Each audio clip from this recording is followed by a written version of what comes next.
aku record ya.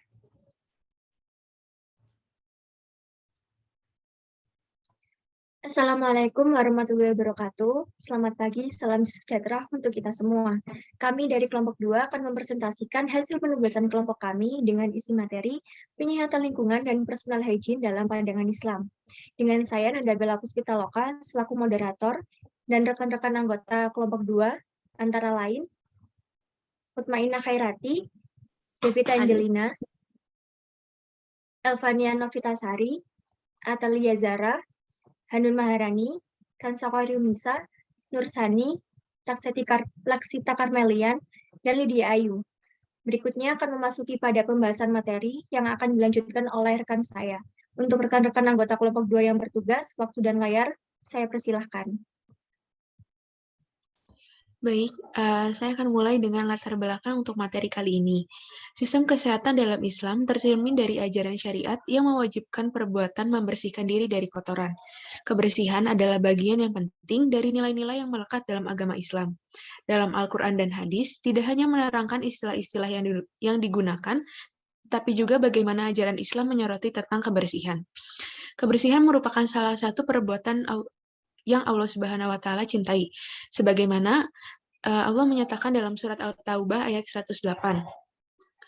Fihi rijalun yuhibbuna ayatatahharun wallahu yuhibbul mutatahhirin. Dalam penggalan surat At-Taubah ayat 108 yang artinya di dalamnya ada orang-orang yang ingin membersihkan diri dan Allah menyukai orang-orang yang bersih. Menjaga kebersihan, baik diri maupun lingkungan, akan menciptakan raga yang sehat dan jiwa yang tentram. Islam sangat memperhatikan terhadap kebersihan dan kesucian, baik secara jasmani maupun rohani. Islam juga secara tidak langsung melakukan pendekatan pencegahan ataupun prevention dengan cara menjaga kebersihan baik pribadi maupun lingkungan.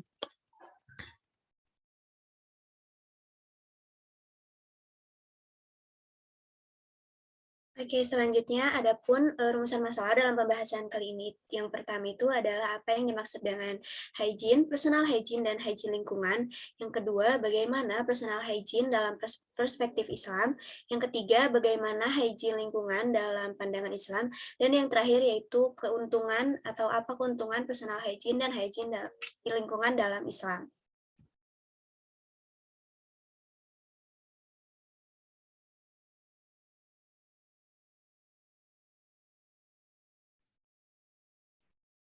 Yang pertama yaitu ada hygiene, definisi hygiene. Pada dasarnya, hygiene dan sanitasi merupakan suatu hal yang tidak dapat dipisahkan satu sama lain dan memiliki definisi serta tujuan yang mirip, yaitu mencapai kesehatan yang utama. Berdasarkan Departemen Kesehatan tahun 2004, hygiene adalah suatu usaha kesehatan dengan cara memelihara dan melindungi kebersihan pribadi subjeknya. Sedangkan Undang-Undang Republik Indonesia Nomor 2 Tahun 1996 tentang hygiene menyatakan bahwa hygiene merupakan upaya manusia maupun masyarakat meliputi seluruh kegiatan untuk memelihara, melindungi, dan meningkatkan kesehatan badan, jiwa, maupun sosial guna mempertahankan dan mengembangkan kesejahteraannya. Selain itu, hygiene bertujuan untuk memberikan dasar-dasar kelanjutan hidup yang sehat bagi seluruh aspek kehidupan, serta dalam rangka meningkatkan kesejahteraan masyarakat. Next. Yang kedua yaitu ada personal hygiene. Personal hygiene berasal dari bahasa Yunani, yaitu personal yang berarti perorangan dan hygiene yang artinya sehat. Personal hygiene merupakan upaya seseorang yang dilakukan dalam memelihara kebersihan dan kesehatan dirinya untuk mencapai kesejahteraan fisik maupun psikis. Sedangkan menurut Aziz tahun 2006, personal hygiene adalah seluruh kegiatan merawat diri sendiri yang dilaksanakan guna mempertahankan kesehatan fisik dan psikologis. Berdasarkan kedua pernyataan tersebut, dapat disimpulkan bahwa personal hygiene atau kebersihan diri merupakan suatu tindakan atau kegiatan membersihkan seluruh anggota tubuh yang memiliki tujuan memelihara kesehatan dan kebersihan seseorang. Personal hygiene dilakukan bertujuan untuk memelihara kesehatan diri, mencegah penyakit, memperbaiki kebersihan diri, dan meningkatkan kepercayaan diri, dan menciptakan keindahan, serta meningkatkan derajat kesehatan seseorang. Next.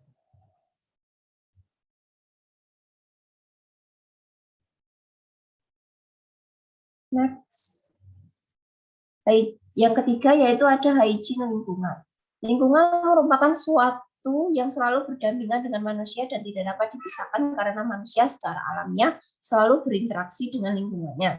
Sehingga keberadaan lingkungan hidup yang bersih dan sehat merupakan suatu hal yang diinginkan setiap manusia. Nah, kebersihan adalah suatu kegiatan yang dilakukan untuk menghilangkan kotoran-kotoran pada diri sendiri maupun lingkungan. Kesehatan lingkungan juga dapat disebut dengan keadaan atau suatu kondisi yang optimal sehingga memiliki pengaruh yang baik terhadap status kesehatan masyarakat.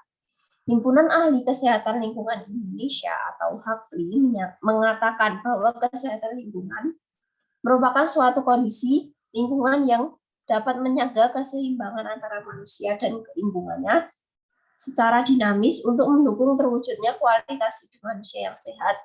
Oleh karena itu, kesehatan lingkungan termasuk dari upaya pencegahan primer yang bertujuan untuk mencegah dan menghambat pertumbuhan maupun penularan penyakit. Next. Selanjutnya yaitu personal hygiene dalam perspektif Islam. Bisa di next?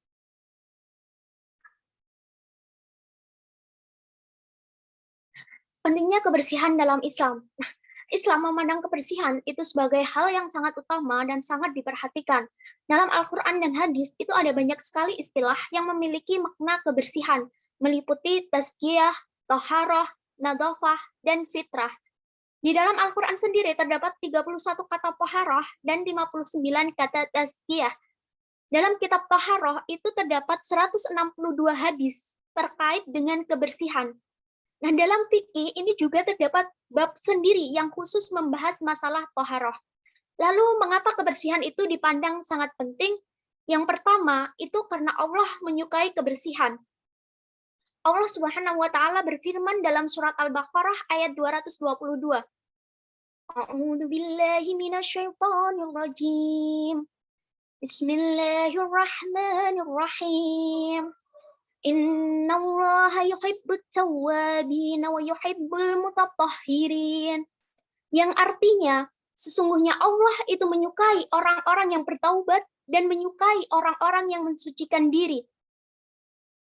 Allah menyukai dan mencintai orang-orang yang bersuci, baik itu dari hadas kecil maupun hadas besar, dari najis, dan juga bersuci dari akhlak yang buruk, sifat yang jelek, dan perbuatan yang hina. Yang kedua yaitu kebersihan merupakan kunci kesehatan dan kekuatan.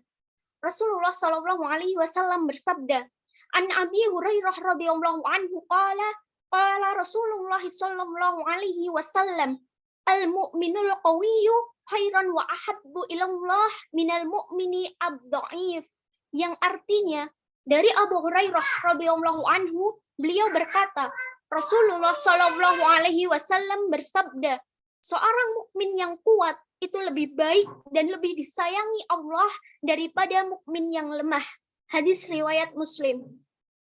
Islam itu menghendaki umatnya tidak lemah baik secara fisik, mental, maupun sosial. Untuk melaksanakan hal tersebut, kesehatan itu memiliki peranan yang sangat penting. Tanpa adanya kondisi yang sehat, maka seseorang akan sulit dalam melaksanakan ibadah dan memenuhi kebutuhan. Next. Yang ketiga, yaitu kebersihan salah satu kuncinya surga. Dalam sebuah hadis dikatakan, tanadzafu bikulli ma istata'tum fa innallaha ta'ala manal islama ala nadhafati wa la yadkhulul jannata ila kulli nadhifin. Yang artinya, bersihkanlah segala sesuatu semampu kamu. Sesungguhnya Allah Ta'ala membangun Islam ini atas dasar kebersihan dan tidak akan masuk surga kecuali setiap yang bersih. Hadis riwayat At-Tabrani. Dan yang keempat, kebersihan merupakan sebagian dari iman. Makna sebagian dari iman ini dalam pandangan mayoritas ulama adalah bahwa pahala bersuci itu berlipat hingga mencapai sebagian pahala beriman. Dengan kata lain, orang yang tidak dapat menjaga kebersihan berarti keimanannya masih belum sempurna. Next slide. Selanjutnya ada macam-macam personal hygiene. Yang pertama itu ada kebersihan gigi dan mulut. Membersihkan gigi atau yang dikenal dengan bersiwak dalam Islam dianggap sebagai sunnah. Nabi bersabda yang diriwayatkan oleh Abu Hurairah, "Laula in isyqa ala umati aw ala nasila amartuhum baswaki ma'a kulli shalah," yang artinya seandainya tidak memberatkan umatku, sungguh aku akan memerintahkan mereka bersiwak setiap hendak menunaikan sholat. Sahih Bukhari Muslim. Yang kedua ada perintah mencuci tangan. Iza staiqaza ahadukum min naumihi fala yuhmis yaduhu fi lana hattu yaghsilaha salasan fainahu ayyadri aina batat yaduh.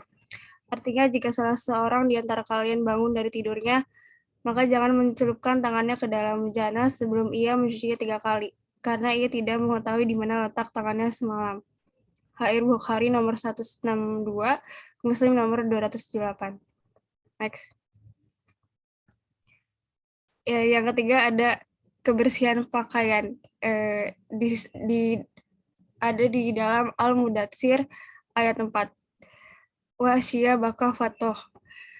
Artinya dan pakaianmu bersihkanlah. Pakaian adalah sesuatu yang melekat dengan tubuh sehingga kebersihannya sangat diperlukan bagi kesehatan tubuh.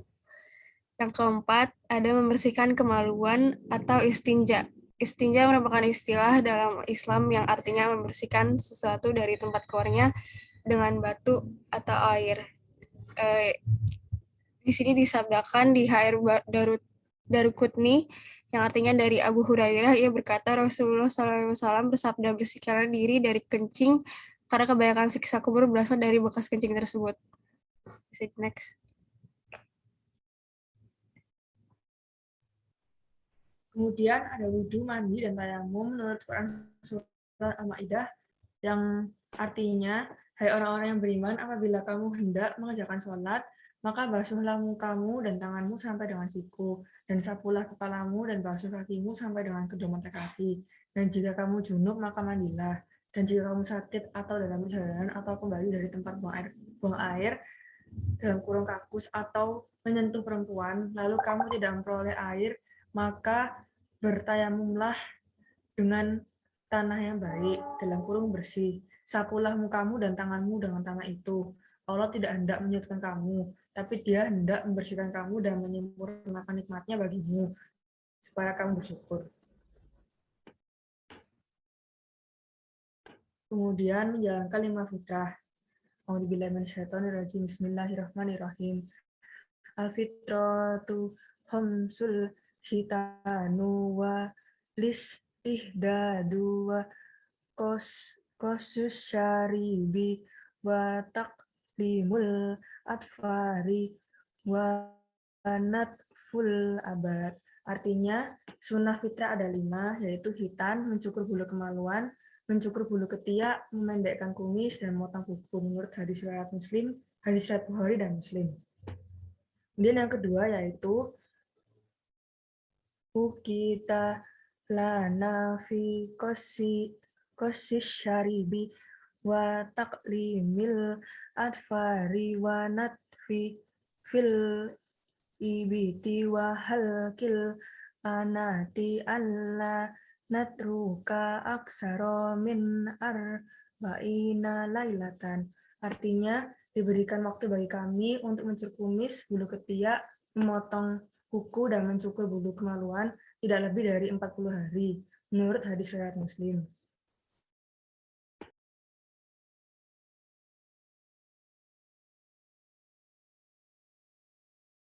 Selanjutnya yaitu hygiene lingkungan dalam perspektif Islam. Selain kebersihan diri, kebersihan lingkungan juga penting dalam kelangsungan hidup makhluk Allah di bumi. Kebersihan lingkungan rumah kita sebagai tempat tinggal harus selalu dijaga dan dilestarikan, karena rumah atau tempat tinggal mencerminkan penghuni rumah itu sendiri. Selanjutnya ada hadis sikap-sikap ramah lingkungan dalam Islam. Agar manusia menjadi pelaku aktif dalam mengolah lingkungan serta melestarikannya. Dalam Al-Quran Surah Ar-Rum ayat 9, Allah Subhanahu wa Ta'ala berfirman, yang artinya, dan tidakkah mereka berpergian di bumi melihat bagaimana kesudahan orang-orang sebelum mereka yang mendustakan Rasul. Orang-orang itu lebih kuat dari mereka sendiri, dan mereka telah mengolah bumi, tanah, serta memakmurnya melebihi apa yang telah mereka makmurkan.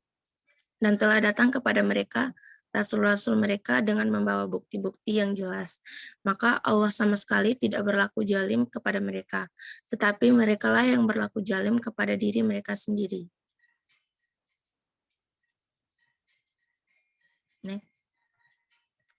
Selanjutnya, agar manusia tidak berbuat kerusakan terhadap lingkungan. Di dalam surat Al-A'raf ayat 56, Allah Subhanahu wa Ta'ala memperingati bahwa kita tidak boleh membuat kerusakan di bumi yang berbunyi, wala tufsidu fil ardi ba'da islahiha wad'uhu haufa wa ta'ama inna rahmatillahi qaribun minal muhsinin, yang artinya, dan janganlah kamu berbuat kerusakan di bumi setelah diciptakan dengan baik. Berdoalah kepadanya dengan rasa takut dan penuh harap. Sesungguhnya rahmat Allah sangat dekat dengan orang yang berbuat kebaikan. Agar manusia selalu membiasakan diri bersikap ramah terhadap lingkungan, Allah Subhanahu wa Ta'ala berfirman, wa ma kana rabbuka liyuhlikal quras bizulmi wa ahlaha muslihun, yang artinya, dan Tuhanmu tidak akan membinasakan negeri-negeri secara zalim selama pelindungnya orang-orang yang berbuat kebaikan. Selanjutnya.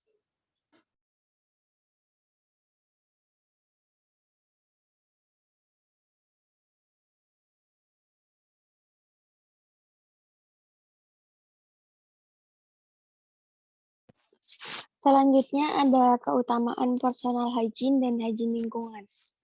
Yang pertama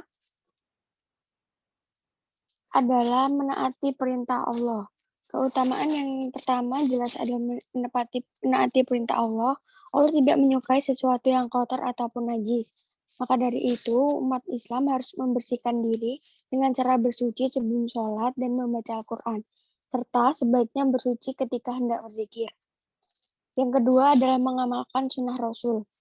Rasulullah Shallallahu Alaihi Wasallam adalah teladan bagi umat Islam. Dalam banyak hadis disebutkan bahwa Rasul adalah tipe orang yang menyukai kebersihan.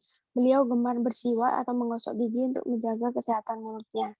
Yang ketiga, dicintai Allah. Seseorang yang memelihara kebersihan, maka kesehatannya juga akan lebih terjaga.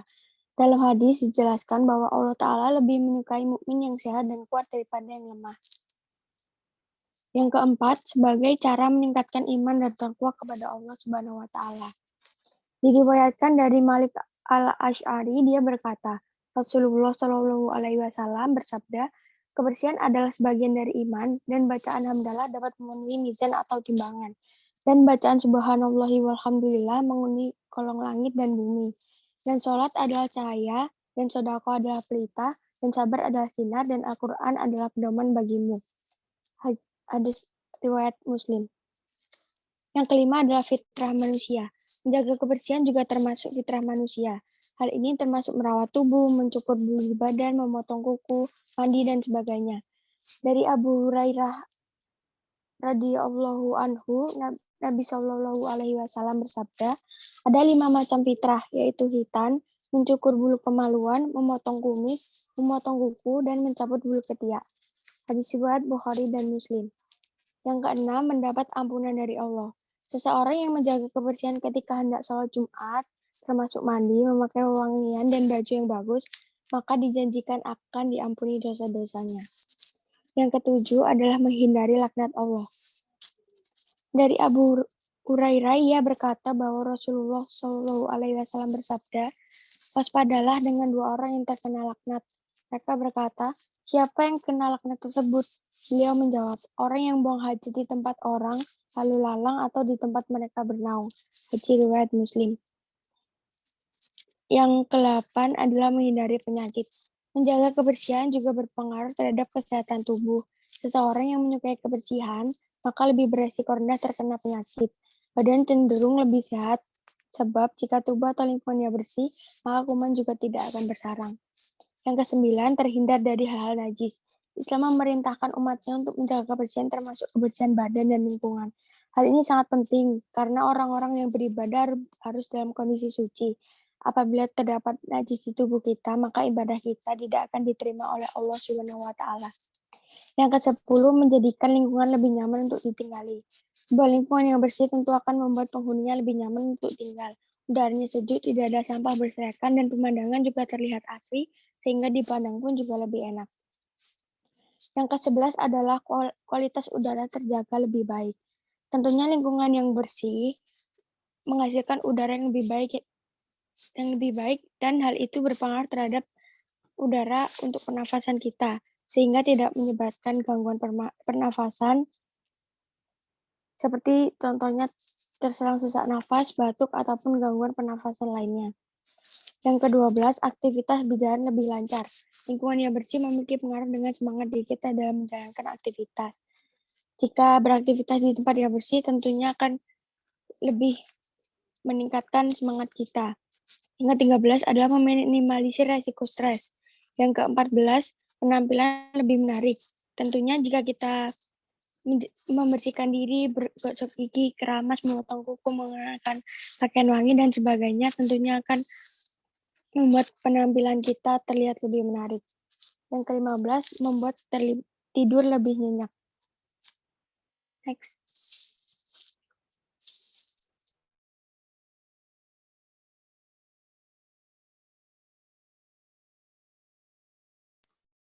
Baik, dari pemaparan-pemaparan sebelumnya dapat kita simpulkan setidaknya ada 6 poin yang akan saya sampaikan. Yang pertama, hygiene merupakan aspek yang berkenaan dengan kesehatan manusia atau masyarakat yang meliputi semua usaha serta kegiatan untuk melindungi, memelihara, dan mempertinggi tingkat kesehatan jasmani maupun rohani baik perorangan maupun kelompok masyarakat. Hygiene bertujuan untuk memberikan dasar kehidupan yang sehat bagi seluruh aspek kehidupan dalam rangka mempertinggi kesejahteraan masyarakat. Dikatakan memiliki personal hygiene yang baik apabila orang tersebut mampu menjaga kebersihan tubuhnya yang meliputi kebersihan kulit, gigi, mulut, rambut, mata, hidung, telinga, dan lain-lain, serta kebersihan dan kerapian pakaiannya. Kebersihan lingkungan menjadi salah satu faktor terwujudnya hidup yang bersih, sehat, dan juga nyaman. Terhindar dari berbagai macam penyakit sangat diinginkan oleh setiap orang. Oleh karena itu, kebersihan dan kesehatan lingkungan dapat diartikan sebagai upaya untuk menciptakan atau mewujudkan suatu lingkungan yang bersih dan juga sehat, yang berlandaskan pada etika lingkungan, sehingga dapat mendukung kehidupan manusia. Yang ketiga, personal hygiene dalam pandangan Islam sesuai dengan Al-Quran dan Al-Hadis yang meliputi kebersihan sebagian dari iman, orang bertaubat dan menjaga kebersihan, perintah mencuci tangan, perintah memotong kuku, perintah membersihkan gigi, wudhu, mandi, tayamum, dan juga mengenakan pakaian yang baik dan bersih, dan terakhir adalah perintah menjalankan fitrah dari Allah Subhanahu wa taala. Yang keempat adalah hygiene lingkungan dalam pandangan Islam sesuai dengan Al-Quran dan Hadis yang meliputi menjadi pelaku aktif dalam mengolah lingkungan serta melestarikan, tidak berbuat kerusakan terhadap lingkungan, dan selalu membiasakan diri untuk bersikap ramah terhadap lingkungan. Yang kelima, manfaat dari personal hygiene. Yang pertama, untuk memenuhi prasyarat dalam melakukan ibadah, misalnya sholat melalui wudhu ataupun tayamum, mendapatkan pahala karena telah melaksanakan kewajiban maupun sunnah, dan juga mendapatkan berbagai hal positif lainnya. Dan yang terakhir, manfaat hygiene lingkungan adalah lingkungan menjadi nyaman untuk ditempati, terhindar dari berbagai macam penyakit, bebas polusi udara, sehingga udara menjadi bersih dan segar. Cukup sekian dari kelompok kami, saya kembalikan kepada Bella selaku moderator. Baik, terima kasih atas pemaparan materi dari rekan-rekan kelompok 2. Sekian presentasi dari kelompok kami. Apabila ada kekurangan, kesalahan, dan sanggahan dari materi yang kami berikan, dapat disampaikan pada diskusi kelas. Wassalamualaikum warahmatullahi wabarakatuh.